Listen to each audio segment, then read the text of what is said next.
I'm so hungry.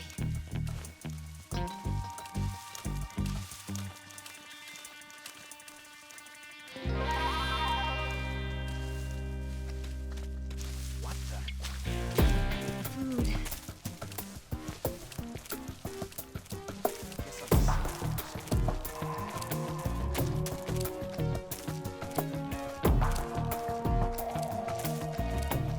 Need to rest.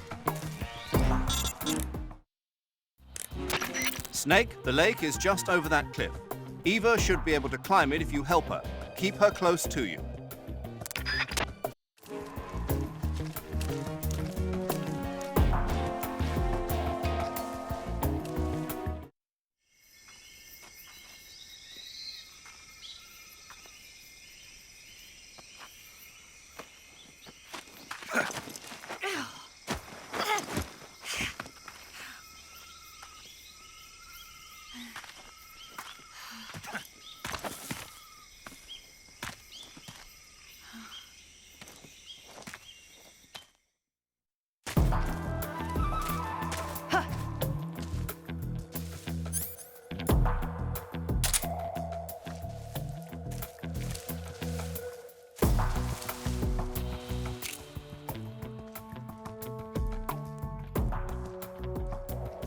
So tired.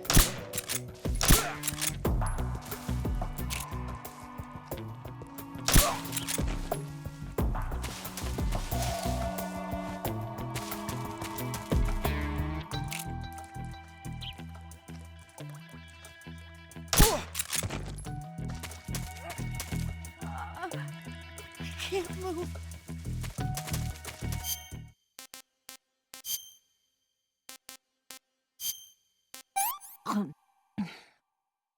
This tastes like crap. Oh, yuck. I think I can walk again.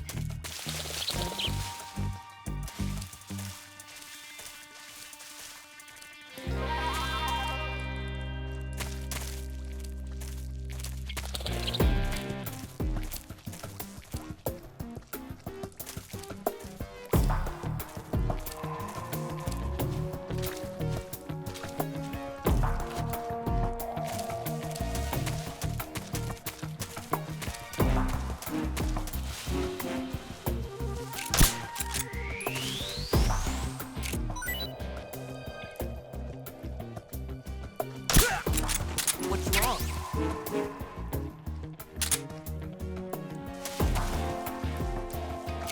The enemy!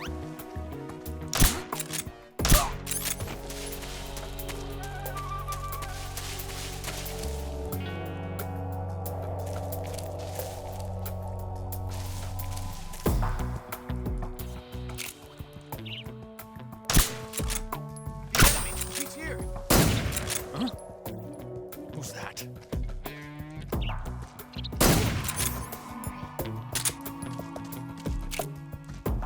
Snake, where are you?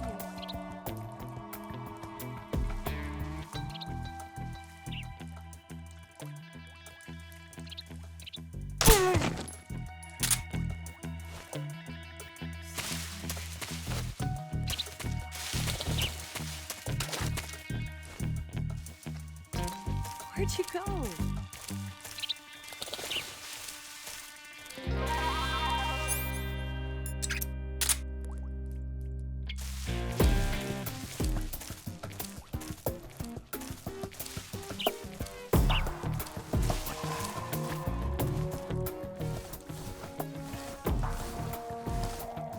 I'm seeing things.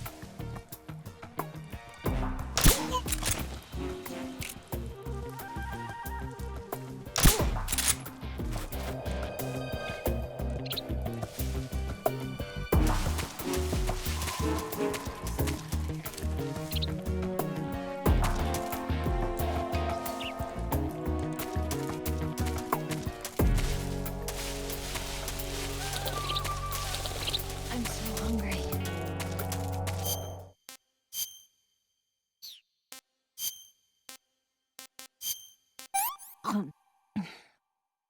What did you give me? Can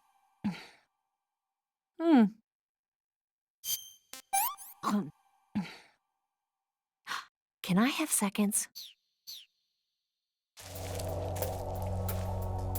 Snake.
Come on, Snake.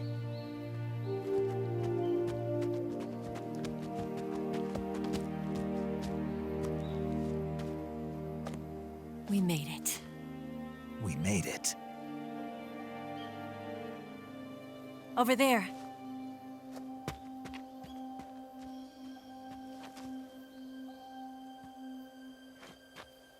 It's the boss, isn't it? I'll go get the wig ready to take off. Right. I'll leave you two alone. But come back in one piece, okay?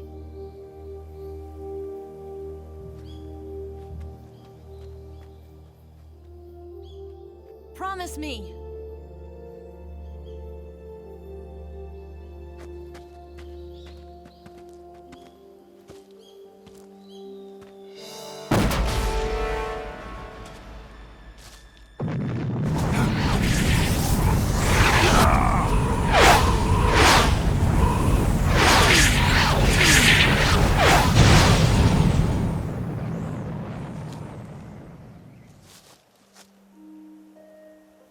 Life's end. Isn't it beautiful? It's almost tragic. When life ends, it gives off a final lingering aroma. Light is but a farewell gift from the darkness to those on their way to die. I've been waiting, Snake, for a long time. Waiting for your birth, your growth, and the finality of today. Boss. Why are you doing this? Why? To make the world one again. The world used to be whole. But with the end of the Second World War, the philosophers began to fight amongst themselves, and the world was torn apart. The Cobras, my comrades who trained and fought alongside me, were torn apart as well. The foibles of politics and the march of time can turn friends into enemies just as easily as the wind changes. Ridiculous, isn't it? Yesterday's ally becomes today's opposition. And this Cold War? Think back. When I was leading the Cobras, America and Russia were fighting together. Now, consider whether America and Russia will still be enemies in the 21st century. Somehow I doubt it. Enemies change along with the times, the flow of the ages, and we soldiers are forced to play along. I didn't raise you and shape you into the man you are today just so we could face each other in battle. A soldier's skills aren't meant to be used to hurt friends. So then what is an enemy? Is there such a thing as an absolute timeless enemy? There is no such thing, and never has been. And the reason is that our enemies are human beings like us. They can only be our enemies in relative terms. The world must be made whole again. The philosophers must be reunited. I will devote my skills to that purpose. And with the Colonel's money, I will achieve that end. Just as I once created the Cobras. They are my family. I may no longer be able to bear children, but I still have a family. It was November 1st, 1951. I was in the Nevada desert participating in atomic testing. The name Nevada is derived from Spanish, covered in snow, white as snow. And snow is exactly what I saw in that Nevada desert. It froze my blood white. Snake, you were an atomic test subject, weren't you? On Bikini Atoll. That's part of the reason I was drawn to you. You and I are alike. We're both slowly being eaten away by the karma of others. We'll never have the chance to die peacefully of old age. We have no tomorrow. But we can still have hope for the future. In 1960, I saw a vision of the ideal future from space. 3 years earlier, the Soviet Union had succeeded in launching Sputnik, the first man-made satellite in history, into orbit. This came as a huge shock to the United States. In response, America threw everything it had into its own manned spaceflight project, the Mercury program. Even as the Soviets seemed poised to send their first man into space, America was still experimenting with chimpanzees and rockets. The government wanted human data. So they secretly decided to send a human being into space. I was the one they chose. At the time, they didn't have the technology to block out cosmic rays, and whoever they sent up would inevitably be exposed to heavy radiation. That's why they chose me. After all, I'd already been irradiated once. Of course, you won't find any of this in the history books. I could see the planet as it appeared from space. That's when it finally hit me. Space exploration is nothing but another game in the power struggle between the US and the USSR. Politics, economics, the arms race, they're all just arenas for meaningless competition. I'm sure you can see that, but the Earth itself has no boundaries. No East, no West, no Cold War.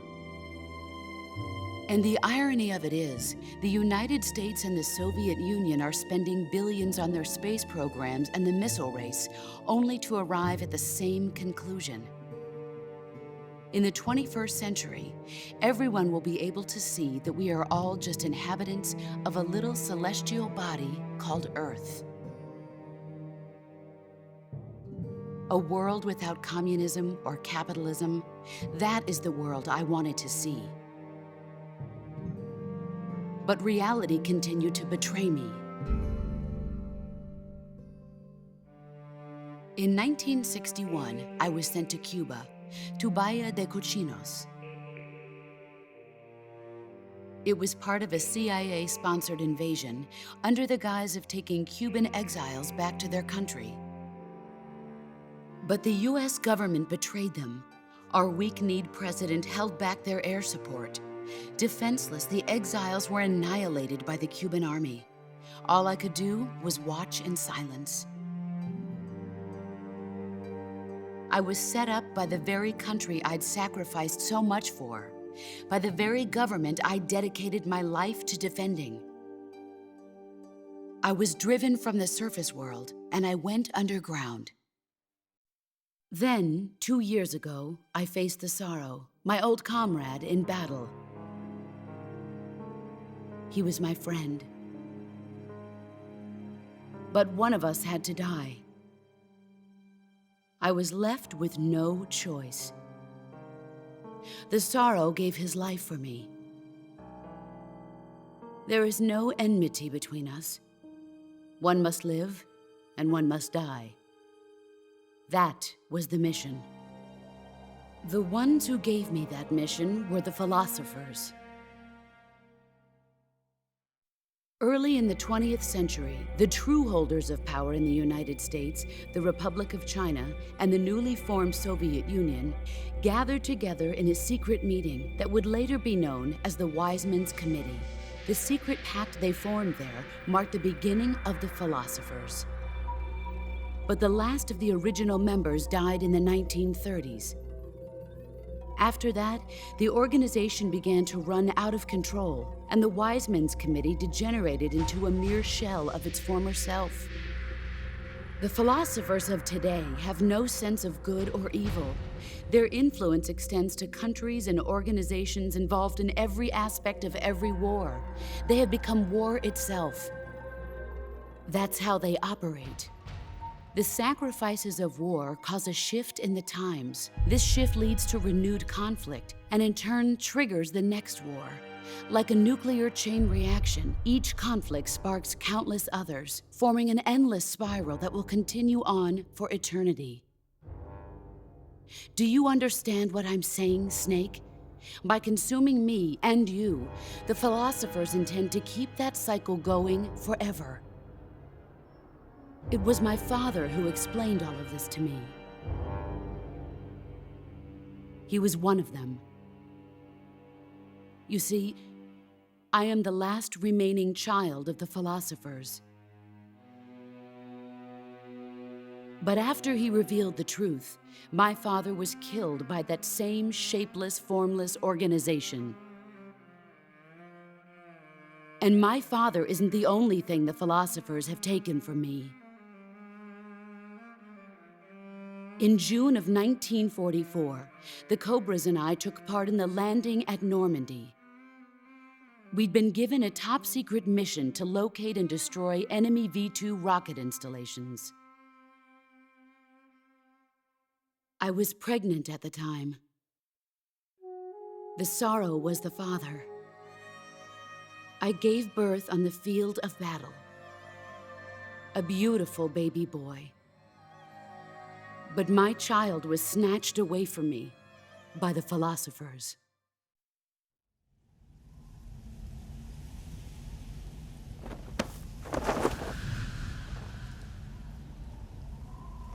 Look at this scar.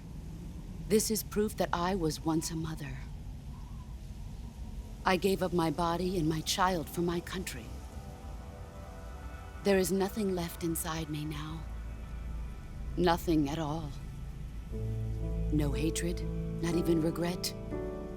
And yet sometimes at night, I can still feel the pain creeping up inside me, slithering through my body like a snake.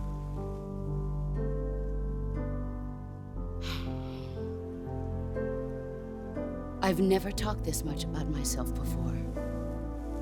Thanks. Thanks for listening to me.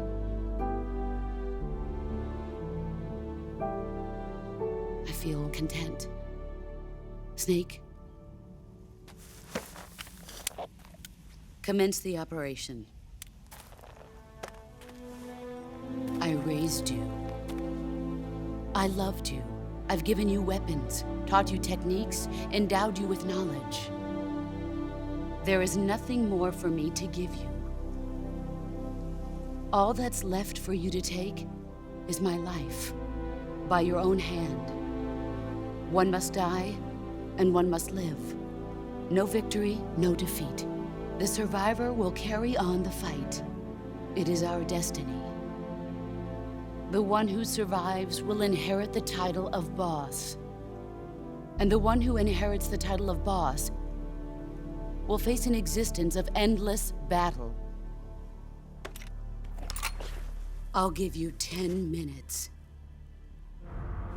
In 10 minutes, Miggs will come and bomb the hell out of this place. If you can beat me in less than 10 minutes, you'll be able to escape in time. Let's make this the greatest 10 minutes of our lives, Jack. Boss. You're a soldier. Finish your mission.